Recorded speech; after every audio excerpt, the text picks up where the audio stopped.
দ্বিতীয় বিশ্বযুদ্ধের পর থেকেই সোভিয়েত ইউনিয়ন পারমাণবিক প্রযুক্তির দৌড়ে ছিল যুক্তরাষ্ট্রের প্রধান প্রতিদ্বন্দ্বী। ১৯৪৯ সালে প্রথম পারমাণবিক বিস্ফোরণ ঘটিয়ে সোভিয়েতরা জানিয়ে দিল তারা প্রস্তুত। সাবেক সোভিয়েত ইউনিয়ন ১৯৪৯ থেকে ১৯৯০ সালের মধ্যে বর্তমানের কাজাখস্তানের সেমিপালাতিনস্ক পরীক্ষা কেন্দ্র এবং বর্তমান রাশিয়া ও ইউক্রেন জুড়ে ৭১৫টি পারমাণবিক অস্ত্রের পরীক্ষা চালিয়েছিল। ১৯৬১ সালে তারা পৃথিবীর ইতিহাসে সবচেয়ে শক্তিশালী পারমাণবিক বোমার পরীক্ষা চালায়, জার বোম্বা।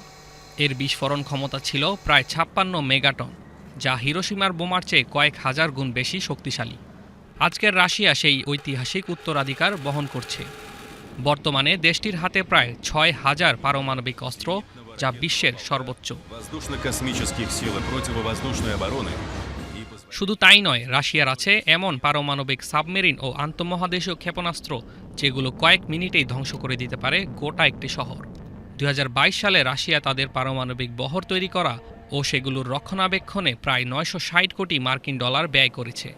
কিন্তু রাশিয়ার পরমাণু শক্তি শুধু যুদ্ধের জন্য নয়, আজ তারা পারমাণবিক বিদ্যুৎ উৎপাদনের ক্ষেত্রেও অন্যতম বিশ্বনেতা।